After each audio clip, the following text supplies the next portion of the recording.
Waiting for people to come on here. Oh my god! Hello, Sarah. Okay. Let's get you on here, Sarah.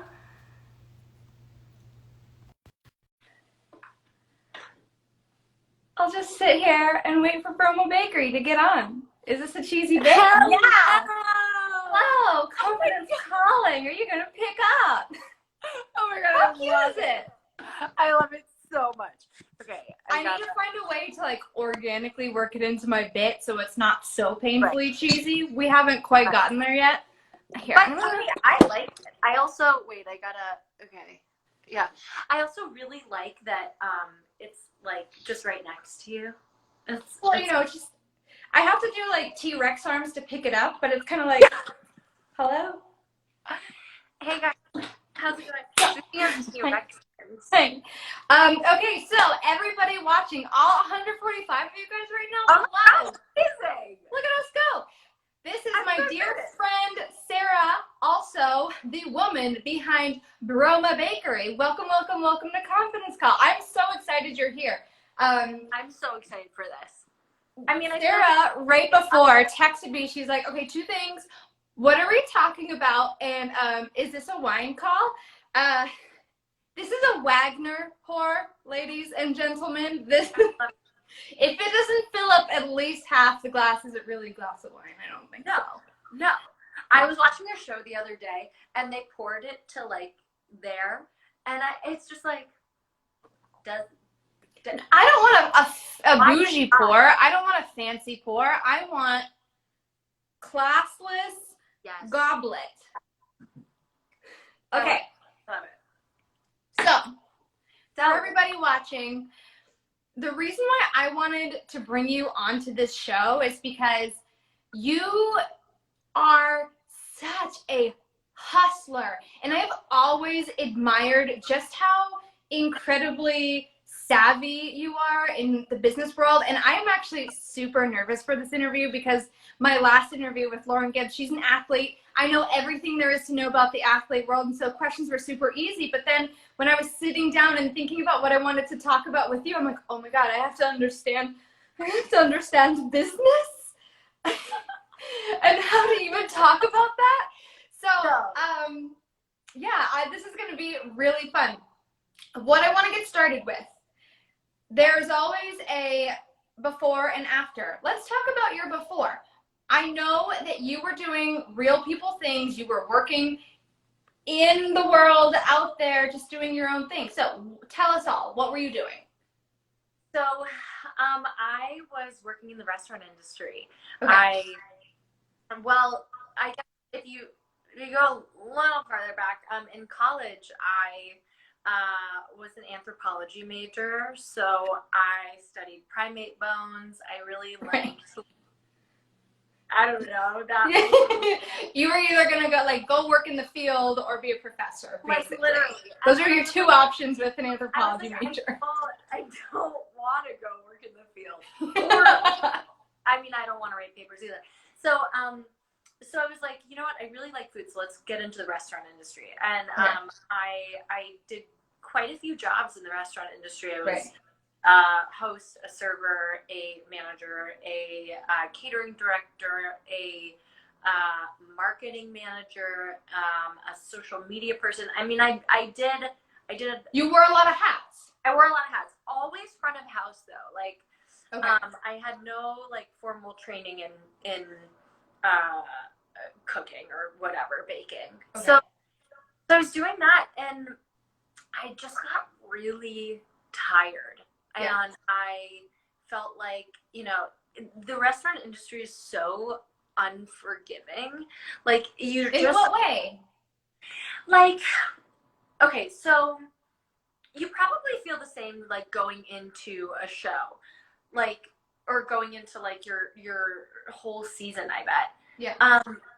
You get there, and you start the day, and everything's, clean and ready to go. Right. And go through your shift. You have ups and downs, you have bad things and good things happening. Right. And at the end of the night, you shut it down, and then you just have to do the whole thing again. You have to open up this whole can of worms again, and you know that there's going to be difficulties and frustrations, and it's there's there's no sense of like gratification. Like you get like, you know, tips gratification, but like it just doesn't feel fulfilling to you. Yeah. Yeah. So so it just felt like a grind. And so I had a sort of like falling out at my job where like for, you know, it's not even worth the story, but I was given the option to keep working for this company that had proven that they didn't value me as an employee anymore. Yeah. Or I could go and try to figure something else out. So I quit, and I was just like, nope, sorry, I'm done. Like, I'm done being treated like shit. Wait, but that's such a huge step to take in life. Like, I feel like a lot of people feel like they get to that point in their job where they're frustrated, they don't feel appreciated, they're overworked, and for you to say enough is enough. Yeah. Did you have something to fall back on? Were you like working multiple jobs, or how did you give yourself permission to kind of stand up for yourself?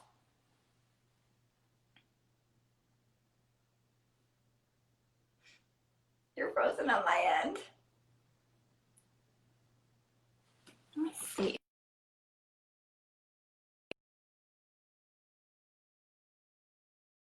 Back. Sarah! Oh my God, you got kicked off! News. You're here. Okay. Oh, it says you left. I'm going to bring you back. Sarah, Sarah, Sarah. All right. Bear with us, guys. View. Go live. Get on in here, girl. Dude, I don't know what just happened. I'm so sorry. You're back. Okay, let's keep going. So at the time, I wasn't working any other jobs, no. And this stresses me out. I know. And I think one thing that really did help me at the time was Alex and I, my now husband, then boyfriend, we were living in Ann Arbor, Michigan, which is where we both went to college. And cost of living there is relatively inexpensive. And like, we're fortunate enough that like our rent was like very manageable for us. And I had saved $8,000 at the time, like $8,000 to my name. And so I knew I had this little bit to fall back on. Yeah. But I think ultimately, like, I just felt like, and I don't really know why this is, but I felt like, you know what, I'm going to give myself this opportunity to try to make something of, you know, myself and my then blog.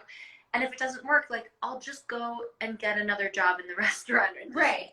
So you had been working on this blog kind of as like a passion project on the side, right? Like, it was just something you kind of did in your free time. Yes, exactly. So I had started it in college because I did photography in high school, and I really liked photography. And I missed that creative outlet. Like, I missed being able to just do something other than school. And so I did my blog completely as a hobby. I had no social media. I would post, sometimes I'd post 2 times a week. Sometimes I'd post once a month. Like, it was straight up just like. You weren't building into that at all. Like, it wasn't a thing you were actively working on. No. So it was definitely, girl. Definitely a leap of faith. But I think too, one thing that really helped me was that because I really had nothing to fall back on, it made me work so much harder. Yeah. And I think that for people who are scared to take that leap and really like commit, questioning, and scared to commit, I can't say enough how giving yourself that hard deadline or push, or being like, if I do this, you know, some things are going to shift in my life and it's going to make things more unsteady. It makes you work harder. Yeah. And I'm sure that you feel the same and have. Oh, absolutely. Well, okay. So then, did you give yourself a deadline? I mean, you've saved up $8,000 at this point, which is like, that is absolutely comfortable, but that has a quick expiration date. Like, that doesn't last forever. And so this is just a passion project and something that you're using as your creative outlet. You've decided to like really put some energy and focus into it. How long did you say you had to like figure out if this was going to be a thing? I gave myself 2 months. I don't know why I gave myself. I think I thought the $8,000 would like run out. Right, you did the math. You were like, okay, I have 2 months. And what was good about that was it was a short enough amount of time that I sort of felt the fire under my ass. Right. But it was also a long enough amount of time that I could sort of see if I would feel or if I would see growth. So, oh my God, wait. This is from, Fatima's Food Journal. She said, Sarah, I love you. Thank you for photography school. It's changed everything for me. Oh, thank you so much. Yay! That's how I come through and it makes me so happy. Sarah also has a food photography school, which you are going to get into. Yes, we'll talk about that. But okay, so what was making it? Were there benchmarks you were trying to hit, or like what was your definition of like, this has been successful enough that I can give myself more time? Looking back, I had no benchmarks. I was just like, growth in any way. Like, right. Show me the growth. And did it have to be lucrative at that point? No. Well, I mean, sorry. Well, what I'll say is, yes, but what I ended up seeing in those first 2 months was a lot of follower growth, page view traffic growth. Okay. So seeing those sort of more analytical numbers. You were looking at your metrics. Yeah. Yeah. Like, I knew that I was doing something right. So knowing that I was doing something right and getting more followers and getting more page views and knowing that both of those things are attractive to brands and companies, I was like, okay, I can keep going past this 2 months. The first time I made money was, I want to say like 5 months in. Okay. It was like small random jobs, like right, one-offs and like stuff like that. Yeah. So, but then while you're doing this, because I am such a like technically minded person, so I'm thinking about the fact that, all right, you have this much money, you have this much time, you are looking at the metrics, and you're like, okay, things are going up, I'm clearly doing something right, but that financial strain has to definitely like pull at your confidence a little bit. How did you keep on believing like, okay, the numbers are right and they're definitely what I want to be seeing, I'm not making money yet? Like, there's that weird tricky period where it's just like, how do you still believe that what you're doing is the right thing? I think that for me, seeing the numbers alongside with, I think, honestly, having a support system that was really cheering me on was huge. Yeah. My husband was so supportive of me, which is funny because he comes from such a traditional background. I mean, like, he's wanted to be a doctor since he was like 16, and he's a doctor. Like, and so there are steps in life that you take, and it gets you to where you want to go. Absolutely. So that was really helpful for me. Yeah. Oh God, dude. No, you're back. You're back. We're gone. Helpful for me, and my family was also really supportive as well. And I think that like seeing those numbers shift along with having that support, I was like, okay, we'll get there really soon. I think if I had not seen financial like prosperity by, I don't know, I would say 6 months or more, I would have started to question things. And I still, I question things, I would say my first 2 years even. Because you're going through this. You're figuring things out. Yeah, and like you know where your paycheck is coming from this month, but you're still like, so are we doing this hustle again? Like, are we gonna? Right. You know, Well, you don't feel, I feel like maybe you can say things are different now, but the industry that you work in, there's no like given. You are not guaranteed the same paycheck every single month. Some months you like knock it out of the park, and then some months you're like, does anyone like me? I'm not entirely sure anymore. So, yeah. how do you sit in that unpredictability? Because that to me is just wild. And that's like what this industry, that's why it's so intimidating to me, because it's so unknown. It is so unknown, and I think, I mean, I, I wish I had like an amazing answer for you. I, it's hard. It's really hard. I think for myself, I kept pushing through because I believed so strongly in the work that I was creating, and also the sort of trajectory that I was on. Yeah. So, like, you know, in those first 2 years, was I at a place where I was stoked about where my photography was, about how like fast my brand partnerships were coming in? No, I wasn't stoked. But did I see a huge difference like every 6 months in both the amount of money I was making and the quality of my work that I was putting out? Yes. And so Yeah. I think I just really had to hold on to that and be like, think of the big picture. Think of the big picture. Like, in a year, you've gone from this to this. And like, that's impressive. And that, like, and you're still moving. Like, you're not stagnating. Right. Yeah. So is this iteration of what you're doing exactly what you had in mind? Like, is what you're doing right now, is this what you thought you would be doing, or has the dream goal, like end place, kind of shifted along the way? It's a great question. I think in terms of my blog, I would say this is what I thought I'd be doing. Okay. Like, because I think my blog started with a love of photography.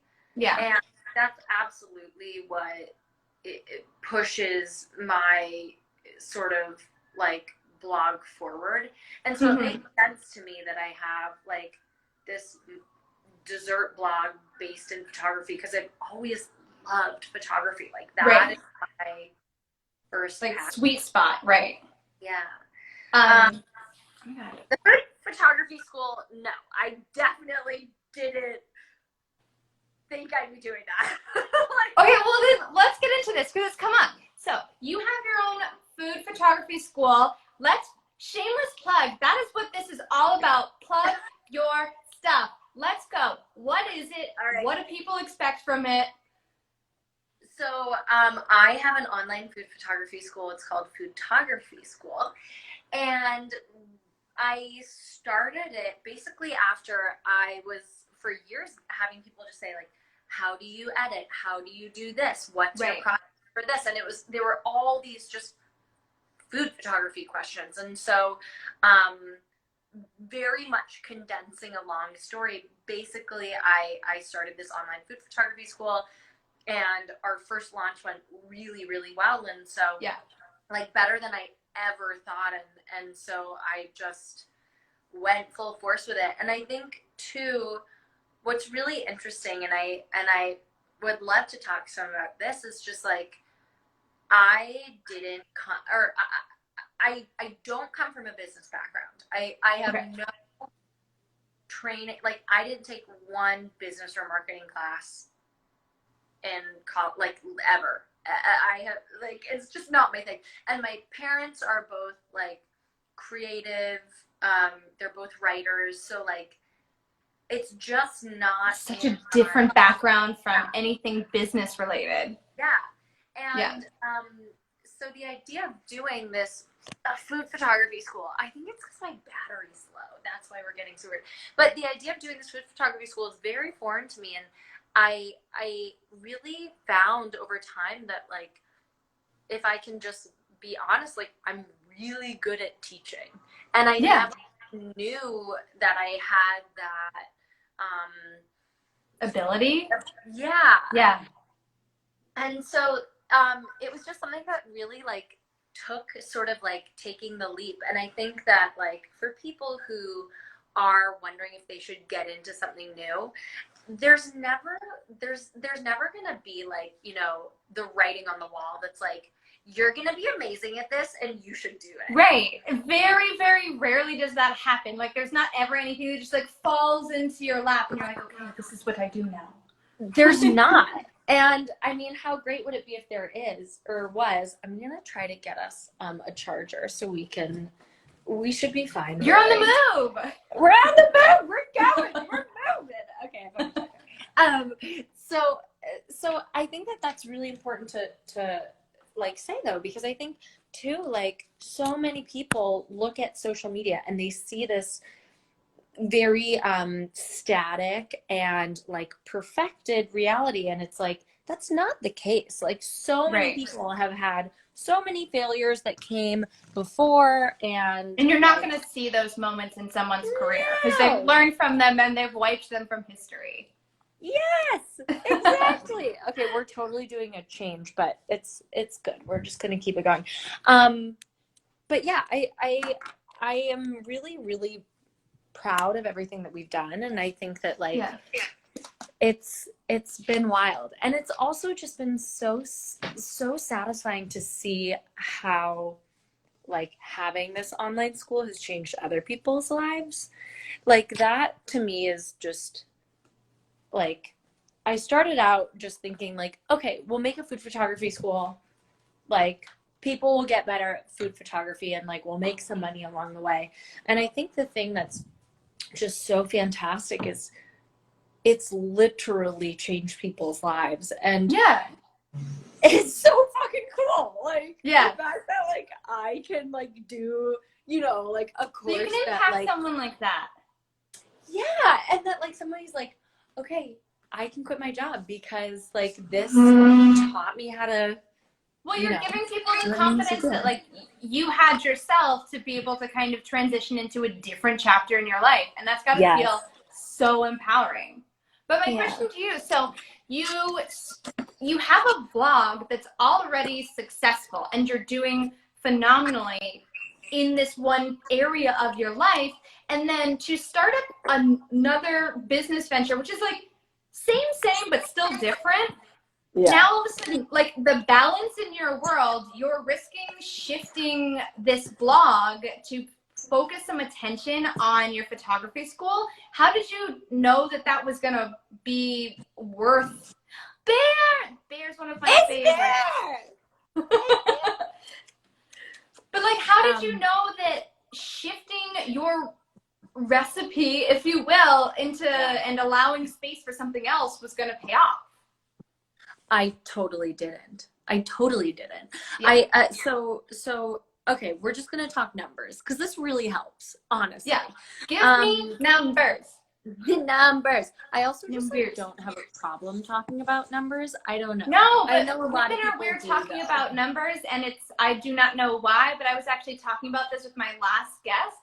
Women need to be so much more comfortable talking about money because it's totally the only way that you like get a feel for what you're doing in your own life. If you don't have anything to base your own numbers off of, like, how are you gonna know what you're doing right or wrong? You're like, I don't get it. I don't. Okay, so basically, the first iteration of photography school,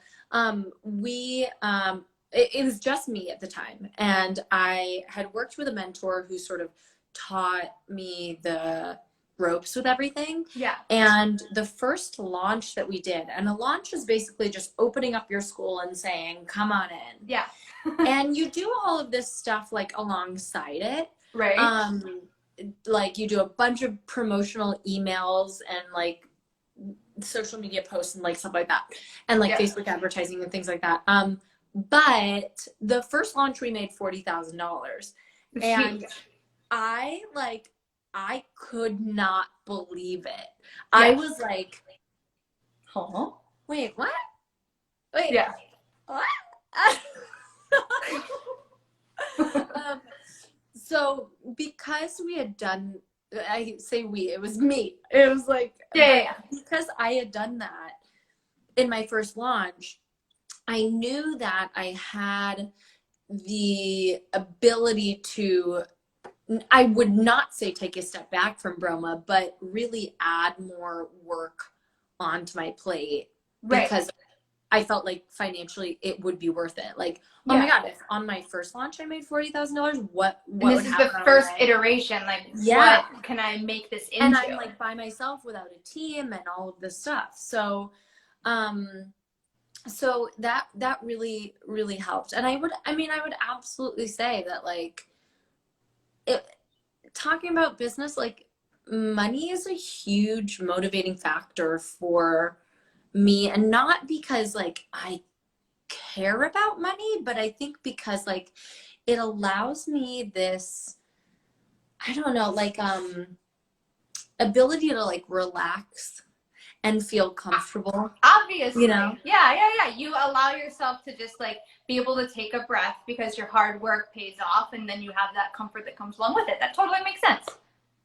I feel like I was made to feel growing up that like in many ways money was a bad thing and something that like you shouldn't care about. It's greedy.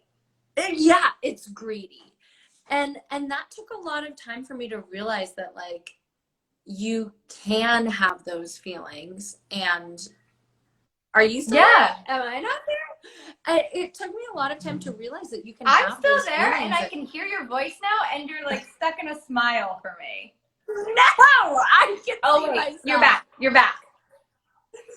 Did you have this many issues with your other guest? No, I didn't, but it's adding some color to the Cute. I know, but I mean, I also think. Did you feel the same? As I feel, I don't know. I feel like as women also talking about wanting money, just because of the way that society has been created, people are not used to that, and so inherently you're going to veer more towards like the negative connotations. Whereas I feel like businessmen, it's like we want to be successful. We want 3 houses. Like that's not greedy, that's not cocky, that's driven. So I mean, I think it's more just like shifting the narrative over time and being comfortable talking about money, because it doesn't make you cocky and greedy and arrogant. It makes you driven because you want something for yourself and you're gonna go get it, and I find that admirable. I just want to hear you talk. Kind. That's for us successful ladies. Yes. Well, speaking of finances, so these 2 things are going well.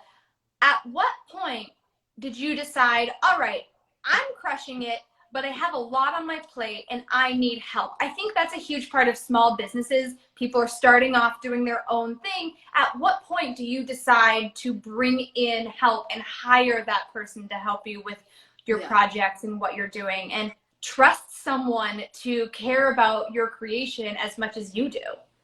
Yeah, it's a great question. And I think everybody operates differently with this.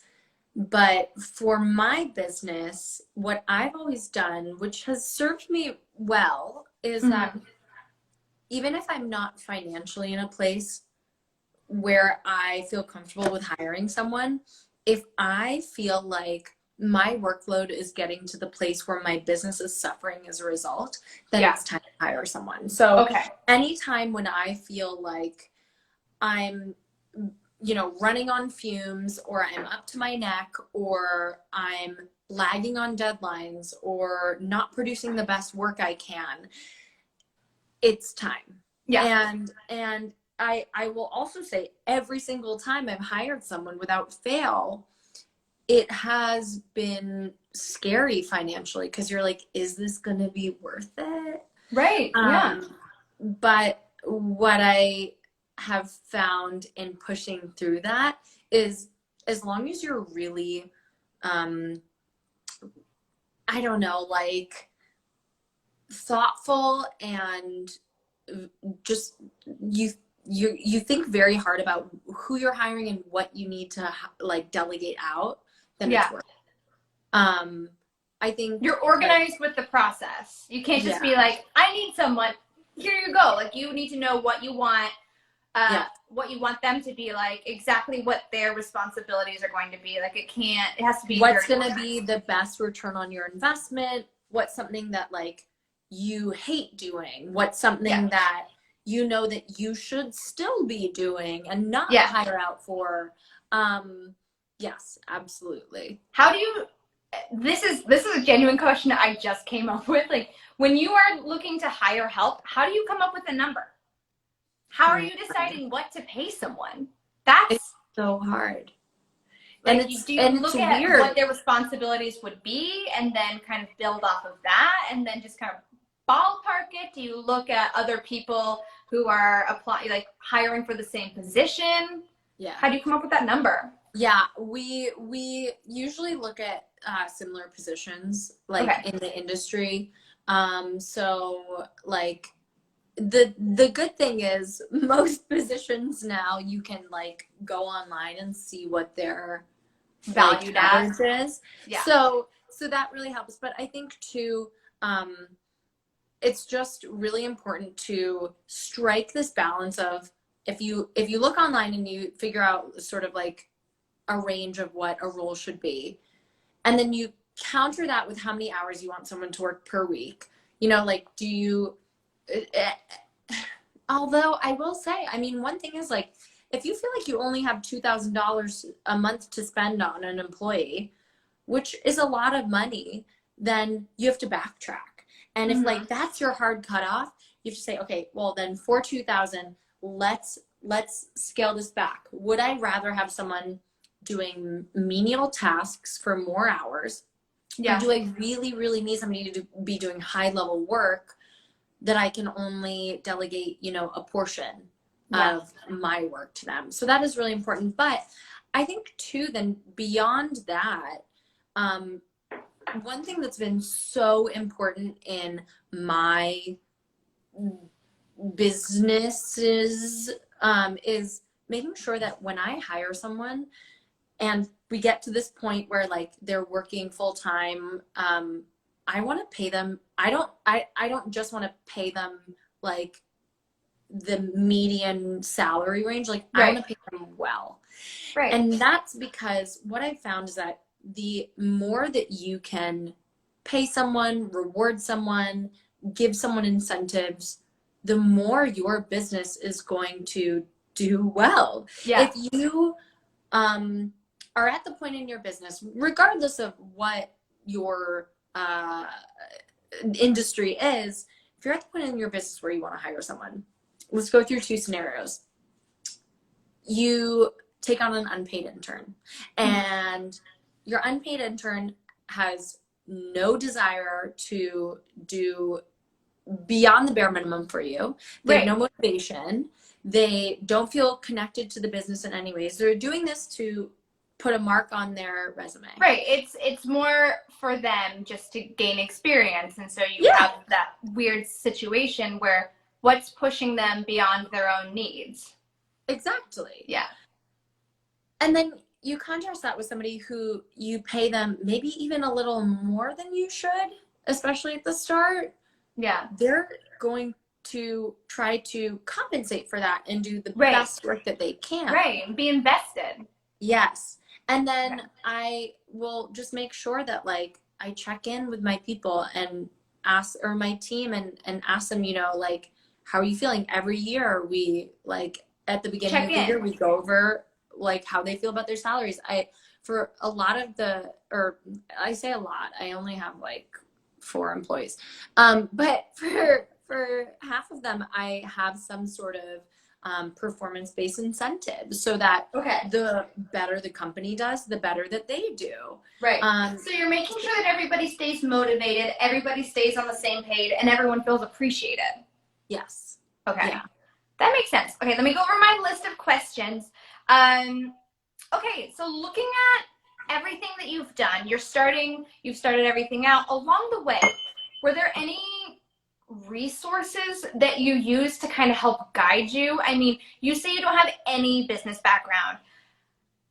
You made a business. So you made a business out of nothing. Like, how did you figure out how to navigate contracts, deal with sponsors and things like that? Was it just literally learning on your feet, or were you just asking for help? How did you do it? I Googled. I Googled everything. Okay. So no, like actually, I love that. It was all Google. Yeah. But I also, I absolutely made sure that when I had a question that I couldn't answer on my own, I was asking people who were bigger than me, who came before me. Right. That was really huge. And Yeah. I think that in reaching out to people, when you go and DM someone nowadays or email someone nowadays, you never want to just like email someone out of the blue. I think that's why it's so important to like make genuine connections. Okay. Like, yeah.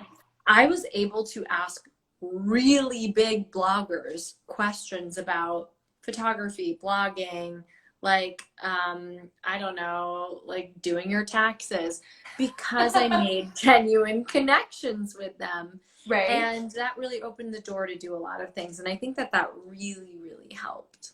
Did you find a mentor along the way? You say you reached out to, you were able to have conversations with a lot of big bloggers. So was there anyone along the way that really helped you kind of mold your career? I mean, such a girl crush. One of my best friends, we were both each other's bridesmaids, Ambitious Kitchen.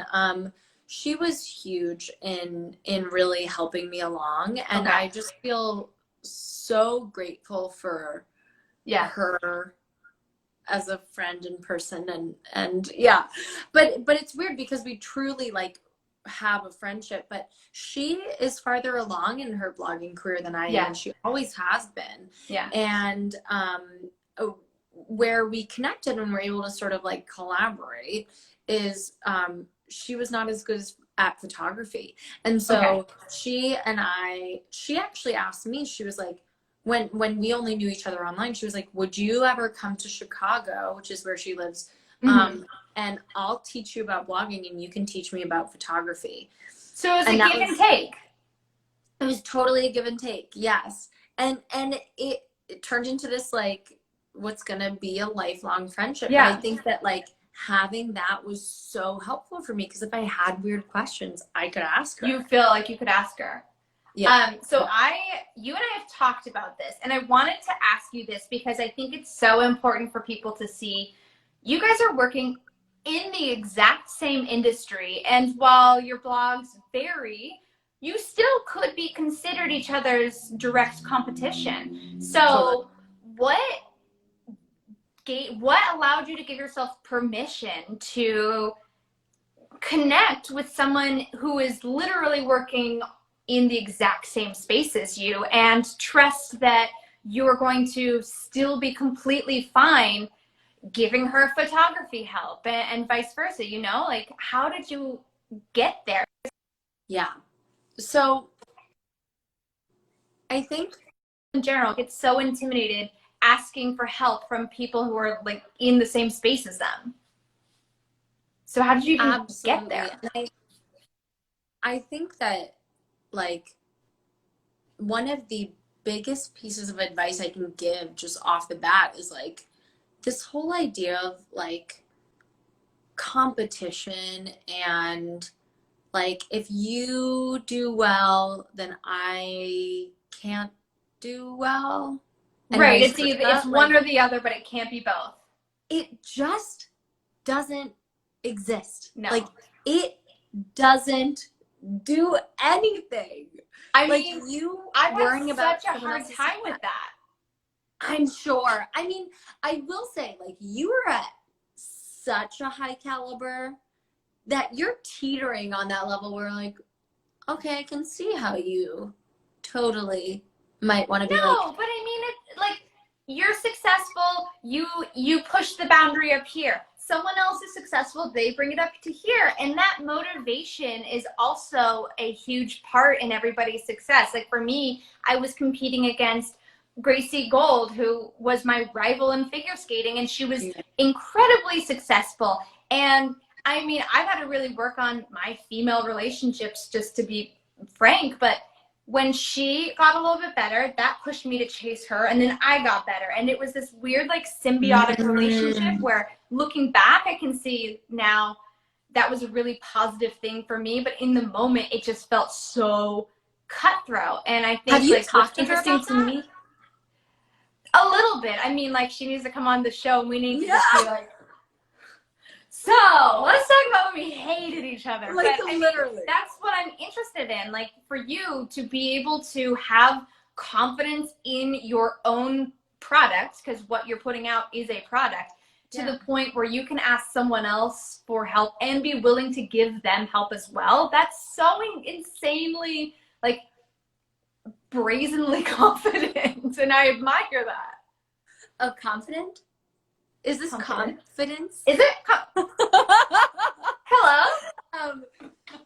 So, well, what I will say, and Monique and I have talked about this a lot, actually, is we both really,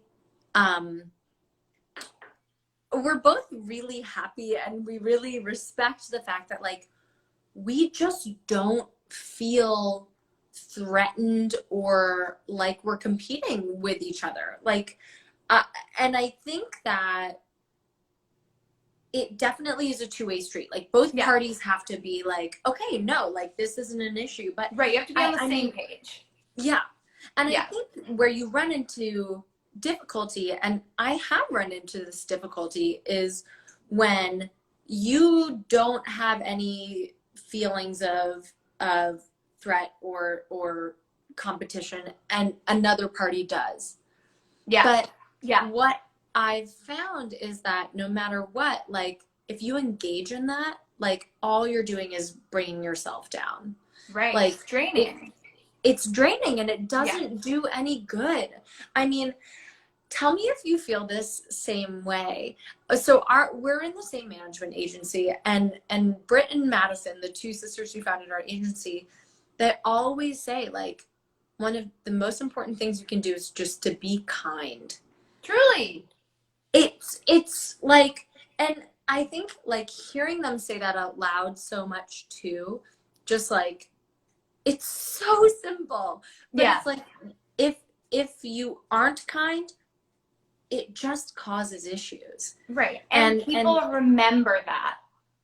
That's do. the thing that's not, like, if you're out there causing issues, because also when you're not being kind, it automatically reads as insecurity. Even if you think you have the upper hand on somebody, even if you think you're in the right, and, like, you're being kind of snarky and it's cute, it's not cute.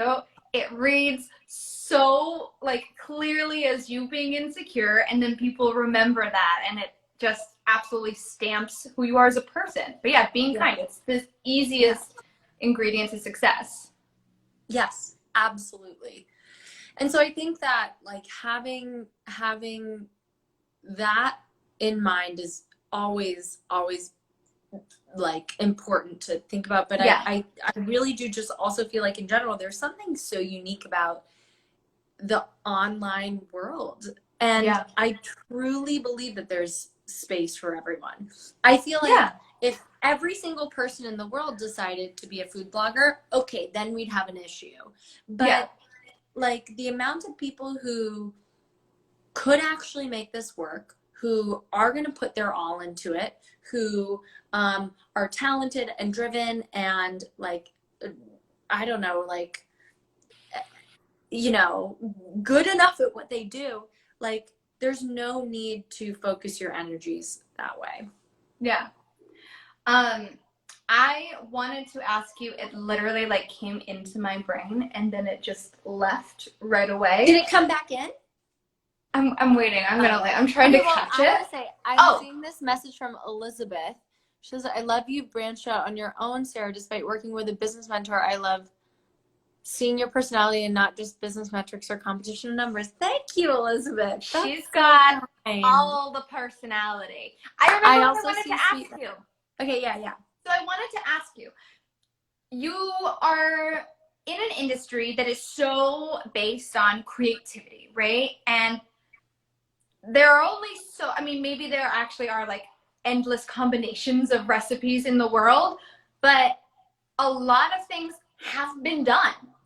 Yeah. How do you bring creativity into a space that has been pretty well established for what it is at this point? Because that has to be such a drain and so exhausting day to day, because you are constant. I mean, if you guys haven't, go check out her page. Her recipes are endless. They are amazing. Like, you churn out recipes. How do you not get burnt out? How do you keep on putting that creative spin into things?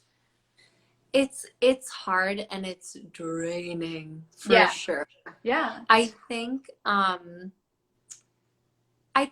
you really do have to limit your input of external like stimuli. So like you have to limit how much you actually take in of other people's work. Like it's so hard to not, I mean, like how many times in comedy, for example, has a comic like come out with a joke and then you find out it's like from some other comedian's like bit from like 10 years ago and they didn't even realize, like it just like when we take things in, we naturally like just reproduce them without knowing. And so I think I do really, really try to not take in people's work that much, which is hard because I want to see it, because it's there's so much you stuff exist in that space, and then to like not be absorbing that and putting it back out, that's really hard. How do you do that? Oh my God. I mean, I think that like, I do think that there has to be something to all of this that has to do with being selfish. Like, I feel like there just has to be, right?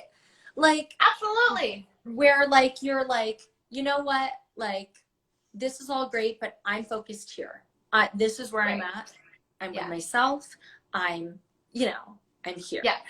And we're going to take selfish and we're going to switch out the word selfish and we're going to insert the word focus, because we don't need that negative connotation. And what you're doing is focusing on your own work. And is that selfish? No, that's called hustling.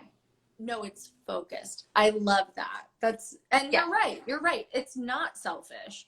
You know, it's such a tangent, but like, why do we have all of these negative words as women?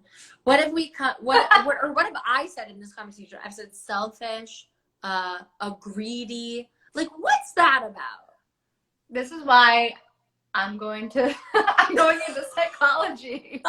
And don't get me started, because the like feminist rant in me will just, I won't be able to stop, and we only have 12 minutes left, so we don't have time for that.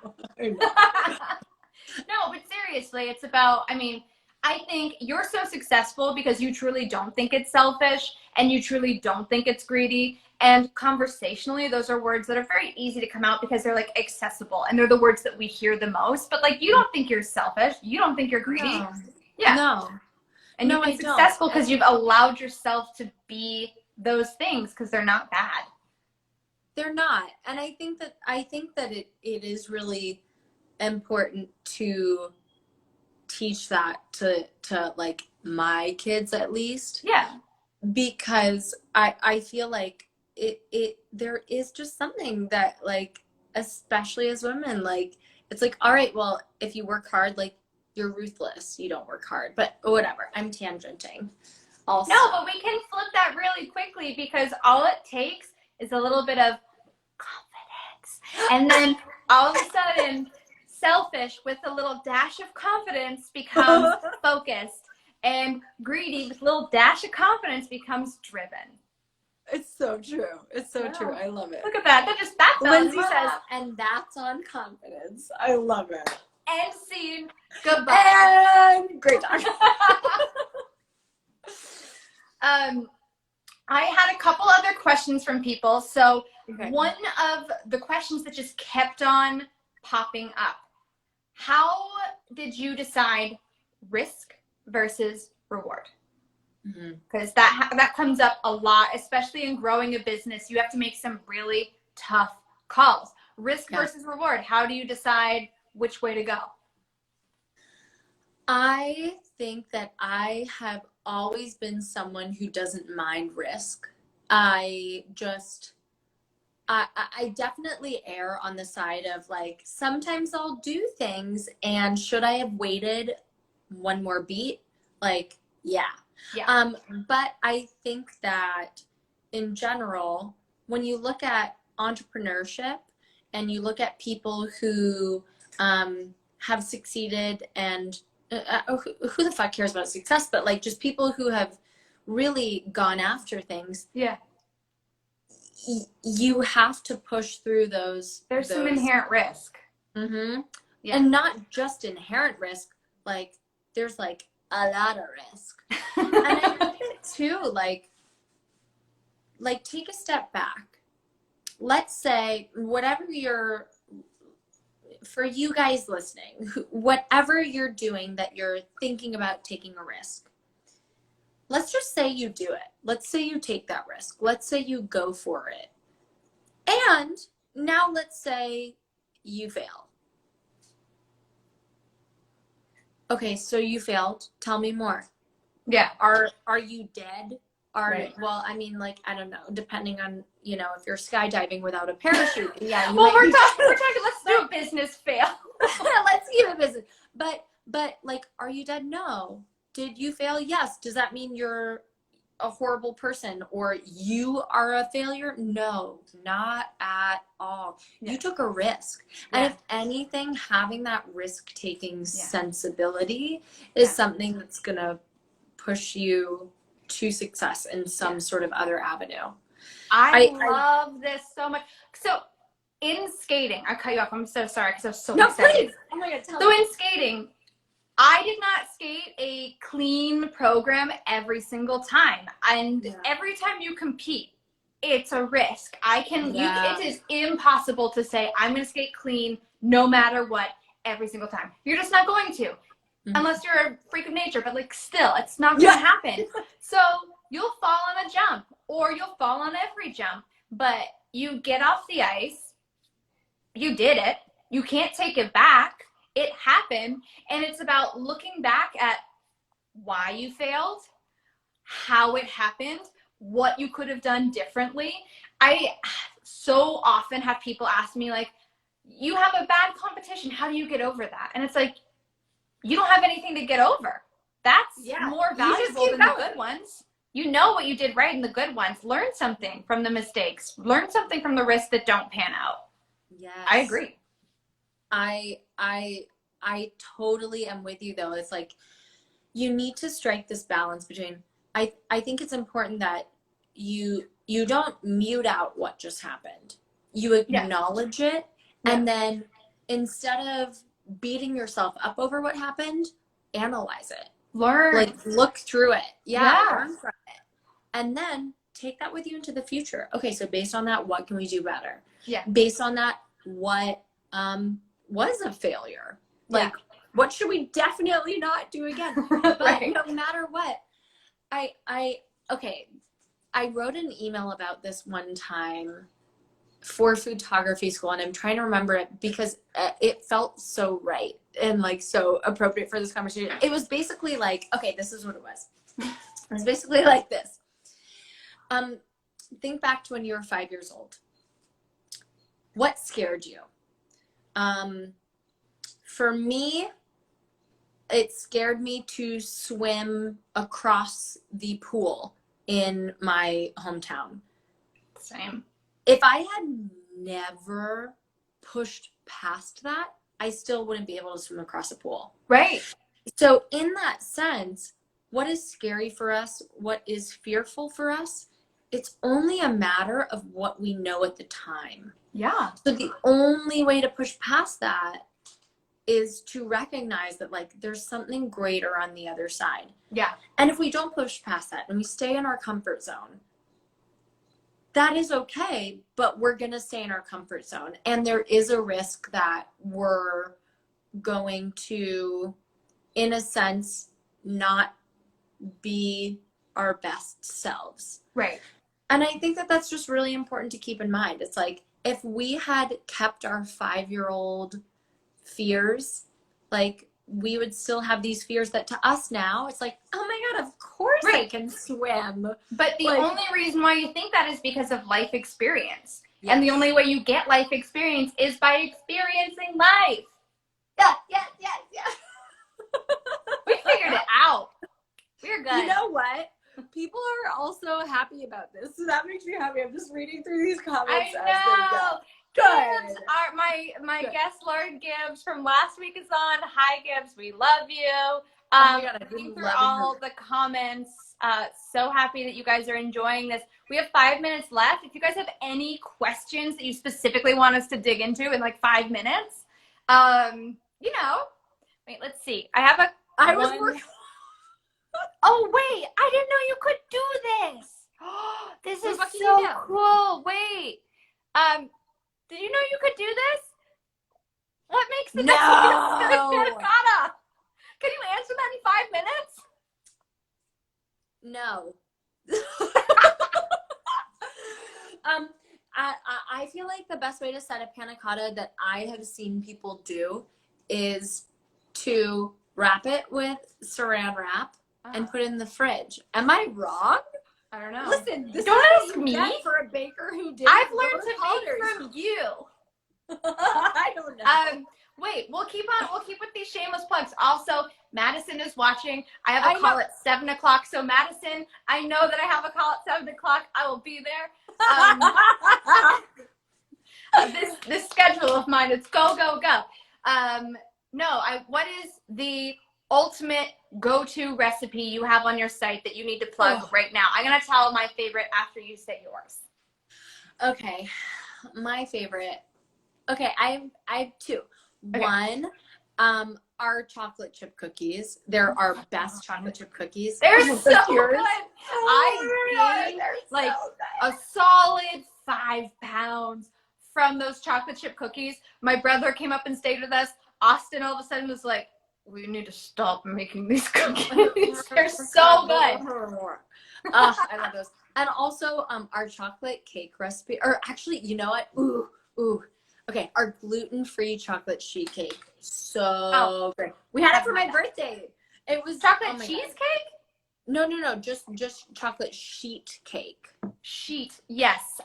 We had it at your birthday party. It was my favorite chocolate cake of all time. I didn't know that I didn't even need gluten in my cake. That's insane. I know. That's why I like it. Like, I'm not gluten-free. I don't really like gluten-free stuff, but it adds a nuttiness. So I really, really love it. Okay, wait, let's see. Okay, a lot of people are asking if we're saving this live. Heck yes, we are. Yeah, well, you are, this but is saved. Yeah. Absolutely. Here, I'll find one more good question. All right, this is from Meryl Davis, who's an Olympic gold medalist figure skater. We went to Michigan together. It's not like we've ever met, but I know that. Okay. She wants to know the most game-changing lesson that you've learned since you started your company. You have 2 minutes. Go. Oh my God. Okay. I think the most game-changing lesson I have learned is to, do I want to say this? I'm just like, is there anything? No. I mean, it's great advice, but it doesn't. Okay. It's to surround yourself with good people. I think that no matter what you do, you can't do it alone. Yeah. And I think that especially as influencers, we really start this career alone. So we think that we're supposed to be able to do everything. But when it comes down to it, the best thing you can do is surround yourself both personally, but also professionally with good people. And I can't tell you, if I could have a little nugget sentence surrounding that advice, it's hire for the person and not for the role, because you can teach people things. You want to hire good people, and when you do that, you can do anything. So I love that. And that being said, everybody, it has been an hour. This is Broma Bakery, aka Sarah Fennell, aka Sarah Crawford, which what is it? But thank you so much for watching today, guys. Confidence is calling. Are you going to pick up the phone? As always, next week, 6 p.m. See you guys there. Sarah, love you bunches. Love And you. Thank you go so check much. out Broma Bakery, you guys. Thanks, and thanks for watching, guys. Bye.